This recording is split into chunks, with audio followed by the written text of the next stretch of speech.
तो ठीक है स्टूडेंट, अब यहां पर एक्सरसाइज नंबर 3.2 का क्वेश्चन नंबर हम लोग करेंगे फोर्थ। तो मैंने कल बता ही दिया था आप लोगों को, उसमें तो कोई प्रॉब्लम है नहीं।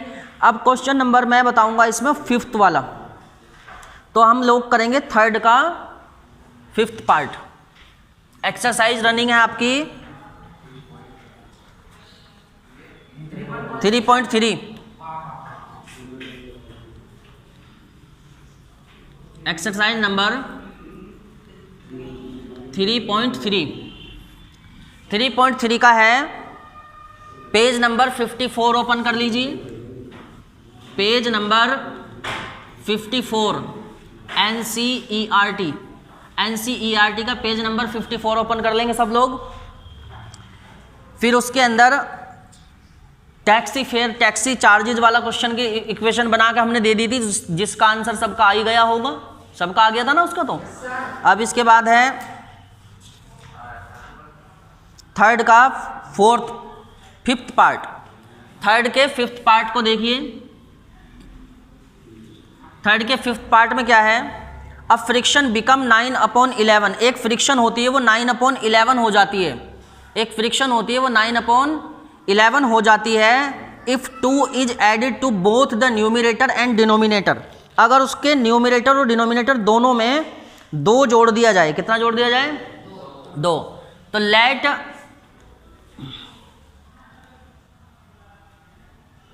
The fraction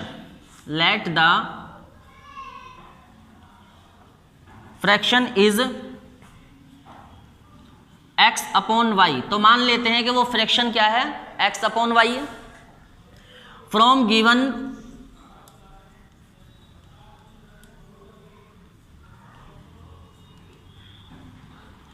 given statement. तो गिवन स्टेटमेंट में क्या कहा गया हमें कि अगर मान लीजिए उस फ्रैक्शन में न्यूमरेटर और डिनोमिनेटर दोनों में 2 जोड़ दिया जाता है। कितना जोड़ दिया जाता है? 2। If 2 is added to both the numerator and denominator. तो न्यूमरेटर डिनोमिनेटर दोनों में 2 को जोड़ेंगे। तो मतलब यहां पर भी 2 को ऐड कर देंगे, नीचे भी 2 को ऐड कर देंगे। तो वो फ्रैक्शन फिर क्या हो जाती है? 9/11 हो जाती है। क्या हो जाती है? 9/11। ठीक, अब 9/11 हो गई तो अब इसको क्रॉस मल्टीप्लाई करेंगे। 11x + 22 equal to 9y + 18। ठीक है,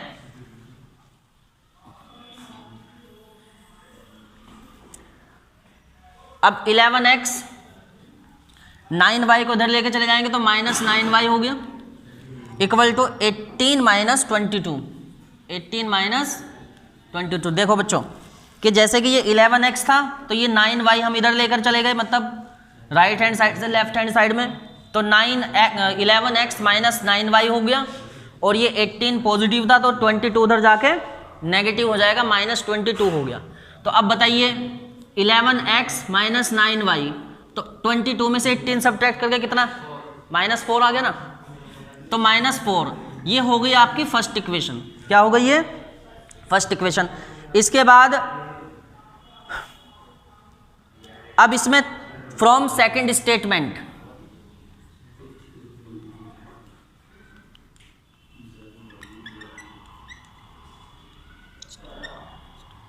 तो सेकंड स्टेटमेंट में कहा है कि फ्रैक्शन हमारी x/y हमने लेट कर ली थी, मान ही ली थी।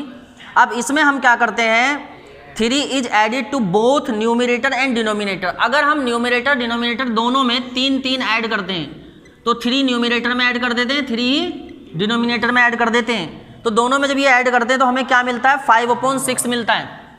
क्या मिलता है? 5/6। अब क्रॉस मल्टीप्लाई करेंगे, 6x + 18 इक्वल टू 5y + 15। तो 6x - 5y इक्वल टू 15 - 18। तो बच्चों 15 में से 18 सब्ट्रैक्ट करा, कितना बचा? -3 बच गया ना। तो 6x - 5y equal to -3, equation second. ठीक, अब दोनों की दोनों इक्वेशंस को हमें सोल्व करना होगा। तो सोल्व करने के लिए हम लोग कौन से मेथड का यूज करेंगे? नहीं, एलिमिनेशन का नहीं करेंगे, मेथड का यूज करेंगे यहाँ पर हम लोग, वही डिस्प्लेसमेंट मेथड का, क्या नाम था उसका, सब्स्टिट्यूशन मेथड, वही डिस्प्लेसमेंट बात एक ही होती है। हाँ तो कोई भी इशू नहीं है, वो मिटा दो इसको, जिसे नोट करना वो नोट करें।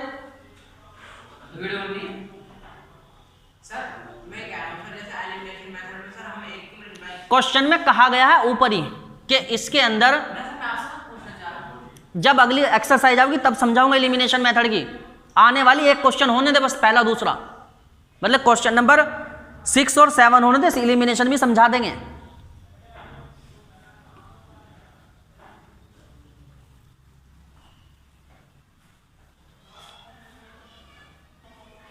तो देखो बच्चों, ये दो इक्वेशन बन गई थी, तो दोनों की दोनों इक्वेशन को मैंने एज इट इज लिख लिया, 11x minus 9y equal to -4, 6x minus 5y equal to -3 from first equation. अब पहली इक्वेशन से ले लेंगे, फ्रॉम फर्स्ट इक्वेशन। तो पहली इक्वेशन से क्या है, 11x minus 9y equal to -4। तो हम क्या करेंगे, 9y को उधर कर लेंगे, x की वैल्यू कैलकुलेट करनी है ना मुझे, तो 11x equal to -4 plus 9y हो गया, ठीक है। 11x माइनस 9y उधर जाकर प्लस हो जाएगा, -4 प्लस 9y। x की वैल्यू कितनी होगी, -4 प्लस 9y अपॉन 11, ठीक, ये हो गई x की वैल्यू। अब ये वाली वैल्यू हमें सेकंड इक्वेशन में रखनी होती है। ये ध्यान रखेंगे कि जो वैल्यू हमने जिस इक्वेशन से निकाली है उस इक्वेशन में डिस्प्लेस नहीं करते उसको, उससे अगली में करते हैं। ये ध्यान रखेंगे हमेशा कि मान लीजिए मैंने x की वैल्यू फर्स्ट इक्वेशन से निकाल दी, वही वैल्यू मैं उसी इक्वेशन में नहीं रखूंगा, उससे अगली में रखूंगा, ये ध्यान रखना है।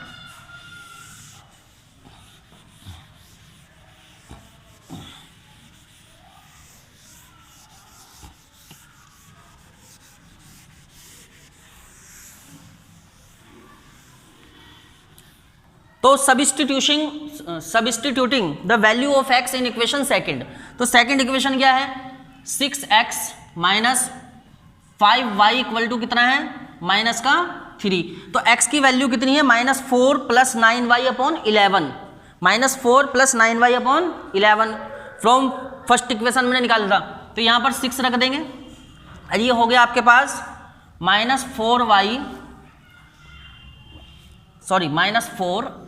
प्लस 9y अपॉन 11 और -5y इक्वल टू -3। तो चलो जी, अब 6 की मल्टीप्लाई अंदर हो जाएगी और 11 को हमें एलसीएम लेना पड़ेगा। तो 6 की मल्टीप्लाई अंदर होगा, क्या होगा, 6 4 जा 24, अरे हाँ हूँ तो करो, 24 हो गए ना, और फिर 6 9 जा 54y अपॉन 11 और ये बचा माइनस का 5y इक्वल टू -3। अब 11 सभी में एलसीएम लेना पड़ेगा हमें, तो माइनस के 24 ये बचे और -54y 11 की मल्टीप्लाई 5 में कर दी, माइनस के 55y इक्वल टू -3। तो -55 में से 54 को सब्ट्रैक्ट करना पड़ेगा, 11 की मल्टीप्लाई 3 से हो जाएगी।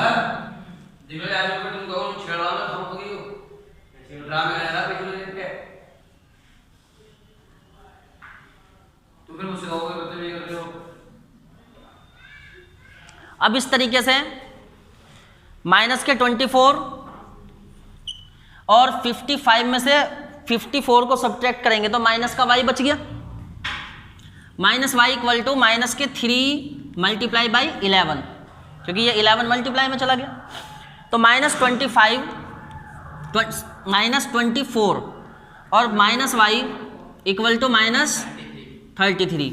अब इसे सॉल्व करेंगे तो इधर की तरफ कर दूं, लिख तो लिया ही होगा सबने, खैर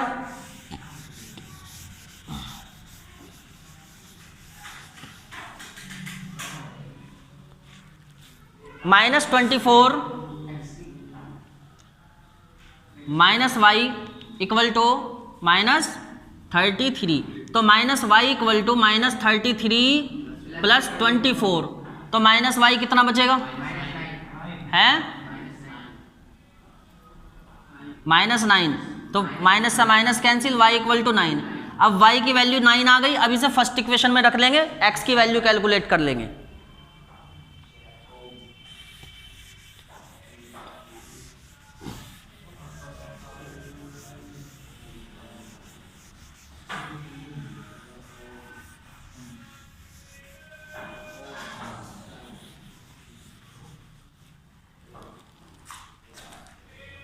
तो ऐसा ही होगा y equal to 9, y equal to 9 in equation first equation में रखिए 11x minus 9y equal to -4, तो 11x, तो 11x ही रहने दो, 9 मल्टीप्लाई 9 इक्वल, तो ये हुआ 11x minus 81 equal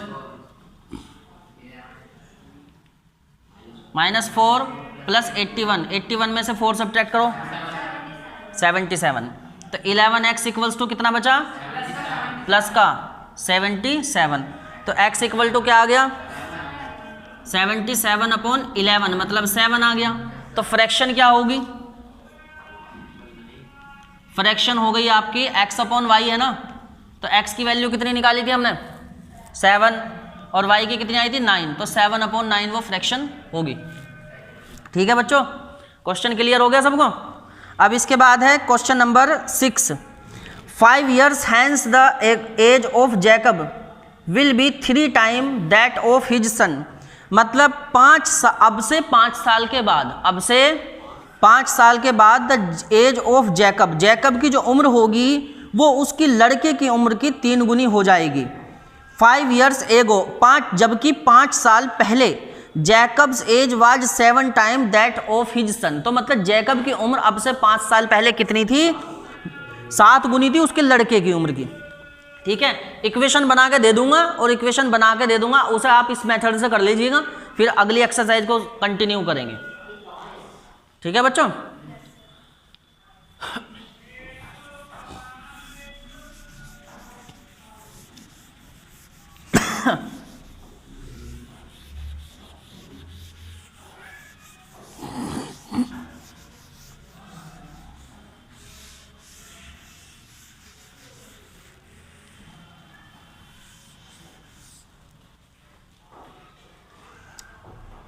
question number 6 let कर लेंगे, let the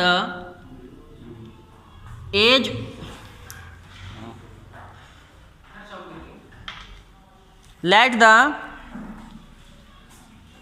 of Jacob, let the age of Jacob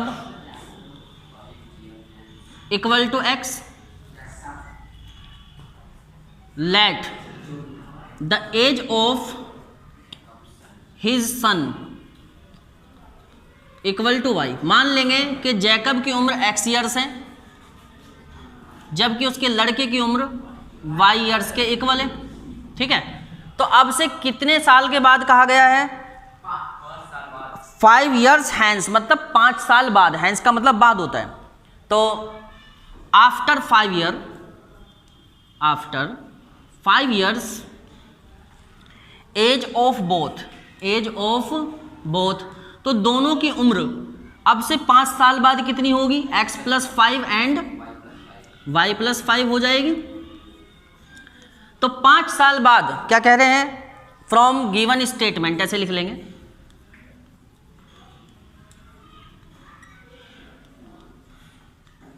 तो गिवन स्टेटमेंट में कहते हैं कि 5 years hence the age of Jacob will be 3 time, age of Jacob will be 3 time that of his son। तो यहाँ पर जैकब ये है और ये उसका लड़का है, तो x प्लस 5 इक्वल टू हमें क्या करना है y प्लस 5 करना है ना, क्योंकि ये तो जैकब है ये उसका लड़का है, तो जैकब की उम्र क्या है वो 3 गुनी है किससे, उसके लड़के से, तो लड़के की एज को 3 से मल्टीप्लाई कर दिया गया, तो लड़के की एज को जब 3 से मल्टीप्लाई कर दिया गया तो वो जैकब की उम्र के बराबर होगा। तो x plus 5 equal to 3y plus 15, 3y plus 15, equation को इक्वल करना है, इक्वेशन को इक्वल करना है, x plus 5 equal to y plus 5 करना चाह रहे थे हम, तो क्योंकि इसकी उम्र 3 गुनी थी ना जैकब की, तो इसलिए उसके लड़के को एज को 3 से मल्टीप्लाई करना पड़ा, तो x plus 5 equal to 3y plus 15। तो अब क्या होगा, 3y को इधर कर लेंगे, 5 को उधर कर देंगे, तो जब हम ऐसा करेंगे तो क्या होगा बच्चों, x minus 3y equal to 10 आ जाएगा कि नहीं आ जाएगा भाई, ये 15 है, उधर जाकर 5 सब्ट्रैक्ट हो जाएगा 10 हो गया, और ये x माइनस 3y होगा, तो x minus 3y equal to 10। Equation हो गई फर्स्ट। अब कहते हैं जबकि 5 years एगो, जबकि 5 साल पहले जो जैकब की उम्र थी वो उसके लड़के की उम्र की 7 गुनी थी। तो अब हम क्या करेंगे, age of both before 5 years। अब 5 साल पहले दोनों की उम्र कितनी होगी, जैकब की उम्र x माइनस 5 ईयर होगी और उसके लड़के की कितनी होगी भाई, y minus 5, x minus 5 y minus 5 होगी। तो x माइनस 5 इक्वल टू क्या करना है हमें, y माइनस 5 करना है। लेकिन समस्या क्या है,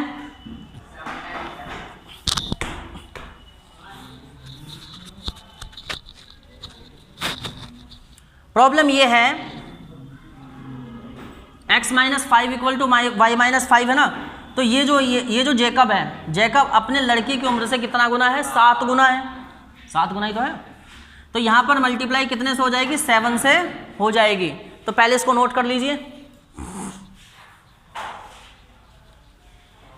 नोट कर लिया हो तो मैं इधर वाला पोर्शन मिटा दूं।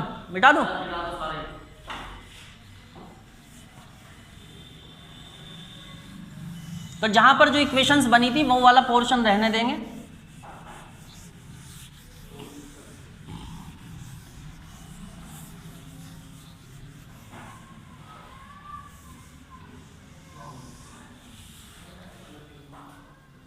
तो इस प्रकार ये क्या हुआ था, x, तो पहली इक्वेशन हमारे पास क्या आई थी बच्चों, x minus 3y equal to 10, ये फर्स्ट इक्वेशन थी। सेकंड इक्वेशन पर हम ट्रेल कर रहे थे, x minus 5 equal to 7 multiply y minus 5 हो गया था, मतलब जैकब की उसके लड़के की उम्र को 7 से मल्टीप्लाई करना पड़ा था हमें। तो ये लिखेंगे x minus 5 equal to 7y minus 35। तो x माइनस 7y कितना हुआ, माइनस 35 प्लस 5 हो गया ना। तो अब ये कितना बचेगा, 30 बचेगा। तो x minus 7y equal to minus के 30, इक्वेशन हो गई सेकंड। तो दोनों इक्वेशन को आप सब्स्टिट्यूशन मेथड से सोल्व करेंगे और सोल्व करने के बाद उसको कल बताएंगे आंसर में क्या आया था, ठीक। ये तो क्लास है, क्लास में तो घर कल को आके यहीं बताओगे तुम। हाँ वो बता देंगे।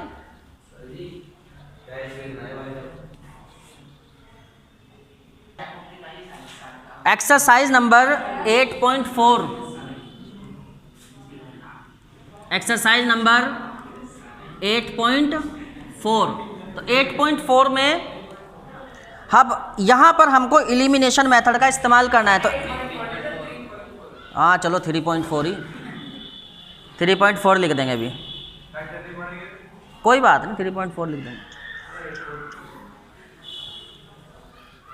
वो कोई इशू नहीं होता, ये तो बीच में। तो 3.4 एक्सरसाइज नंबर 3.4, 8.4 तो करा दी हमने, करा दी ना। 3.4 एक्सरसाइज में एलिमिनेशन मेथड का यूज़ करना है। किसका यूज़ करना है, एलिमिनेशन मेथड का। तो सोल्व, पहला क्वेश्चन है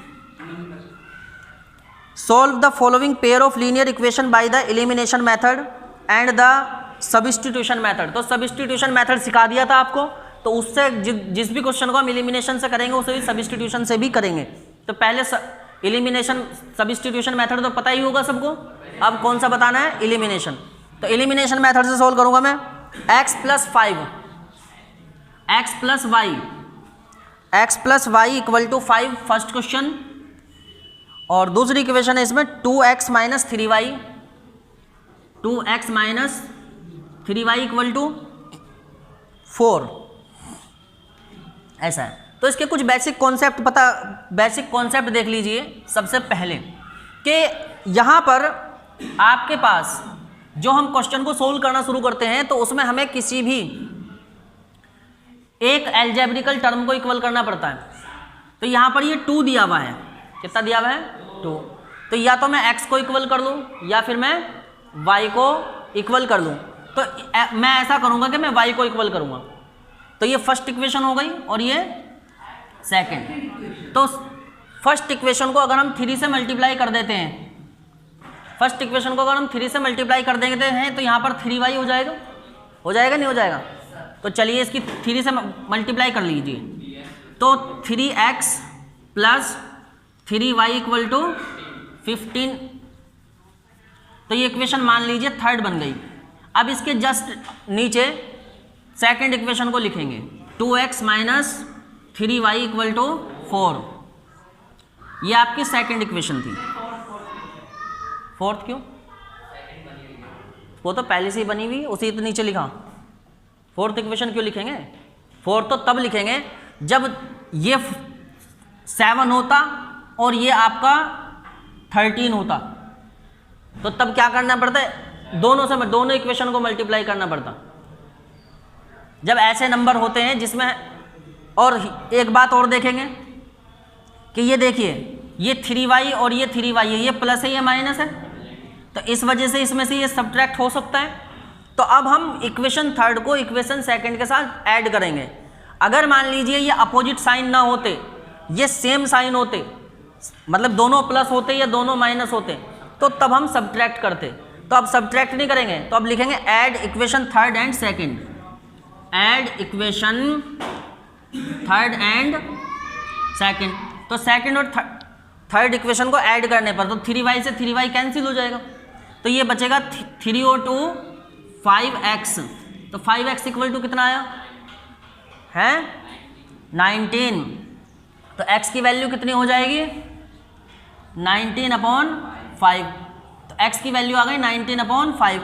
अब ये वैल्यू आप फर्स्ट इक्वेशन में पुट कर दीजिए, x equals to 19/5 in equation first. तो फर्स्ट इक्वेशन क्या है? x plus y equal to कितना है? 5।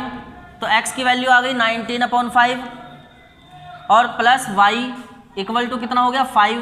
तो y इक्वल टू कितना हुआ? 5 माइनस 19/5। तो जब 5 एलसीएम लेंगे तो 25 माइनस कितना करेंगे? 19/5 कर देंगे। तो देखो 25 में से 19 सब्ट्रैक्ट 6 बच गया, 6/5। तो y की वैल्यू 6/5 आ गई और x की वैल्यू 19/5 आ गई। आंसर सीट देख लेंगे, ठीक है? ठीक आंसर है। चलो तो अब इसके बाद क्वेश्चन नंबर सेकंड मिटा दो बच्चों।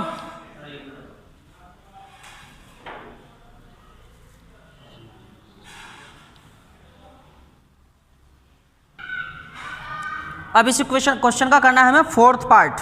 कौन सा करना है? फोर्थ। तो देखो इसमें सेकंड और थर्ड आप लोगों के लिए होमवर्क है। फोर्थ पार्ट देखेंगे, x/2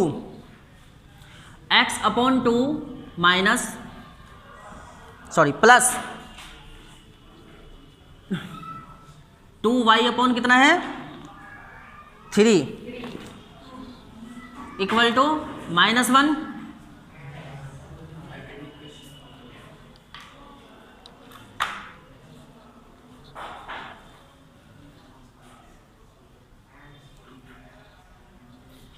देखो बच्चों, x/2 plus 2y/3 equal to -1, x minus y/3 equal to 3,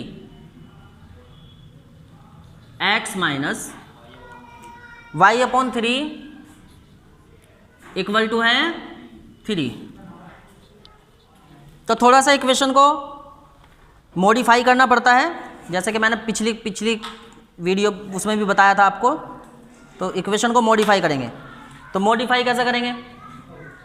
तो जैसे पहली इक्वेशन को ले लेंगे, x/2 plus 2y/3 equal to कितना हो रहा है? -1। तो 6 एलसीएम हो गया। कितना एलसीएम हो गया? 6। तो 2 3 जा 6 आया, 3 की मल्टीप्लाई x के साथ हो जाएगी, तो 3x हो जाएगा प्लस, तो 3 2 जा कितना हुआ? 2 आया ना आंसर भाई। 6 को 3 से डिवाइड करना पड़ेगा, तो 3 2 जा कितना हुआ? 6। तो 2 की मल्टीप्लाई 4y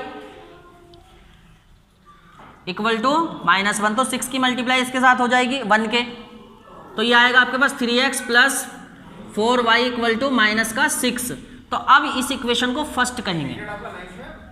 हाँ नहीं सर, राहुल सर का ना यहाँ पर। तो 9th में। अब इसके बाद 3x + 4y = -6। अब सेकंड इक्वेशन के लिए x - y/3 = कितना हुआ 3 एलसीएम ले लीजिए। जब 3 एलसीएम लेंगे तो 3x - y = कितना आएगा 3 की मल्टीप्लाई इसके साथ हो गई 3x - y = 9। ये इक्वेशन सेकंड हो गई। तो अब कुछ करने की ज़रूरत नहीं पड़ेगी आपको क्योंकि ये पहले से ही इक्वल है। तो इसके नीचे ही 3x + 4y जो कि हमारी फर्स्ट इक्वेशन थी उसको एज इट इज़ कॉपी कर लेंगे, ठीक है, क्योंकि ये भी पॉजिटिव है ये भी पॉजिटिव है। तो इसलिए इक्वेशन सेकंड में से इक्वेशन फर्स्ट को सब्ट्रैक्ट करना पड़ेगा। तो subtracting equation second minus first ऐसे लिख लीजिए। तो ये सेकंड में से फर्स्ट को हमने क्या किया सब्ट्रैक्ट किया। तो जब सब्ट्रैक्ट करते हैं तो नीचे वाली इक्वेशंस की सभी वैल्यूज जो होती हैं वो साइन बदल जाता है उसका, पॉजिटिव होता है तो नेगेटिव हो जाता है, नेगेटिव है तो पॉजिटिव हो जाता है। अब ये 3x क्या है माइनस, ये 4y क्या है अब ये माइनस है, और ये 6 क्या है अब ये प्लस है। तो 3x से 3x कैंसिल हो गया, -5y = 9 और 6 15। तो y = क्या आया 15/-5। तो y की वैल्यू कितनी आ गई 3। तो y की वैल्यू -3 आ जाएगी। तो y = कितना हुआ बच्चों -3। और जैसे आपको पता ही है कि इसी वैल्यू को फर्स्ट इक्वेशन में पुट कर देंगे, इस वाली में कर देंगे और x की वैल्यू कैलकुलेट कर लेंगे, ठीक है। तो बस आज यहीं तक रखेंगे, फिर इसके बाद कल कंटिन्यू करेंगे। हाँ तो कोई बात नहीं, जो भी आ जाएगी कर लीजिएगा आगे, कोई प्रॉब्लम नहीं है, ठीक है। और जो भी कोई प्रॉब्लम है भी तो फिर मुझे बता दीजिएगा, कल फिर मिलते हैं फिर।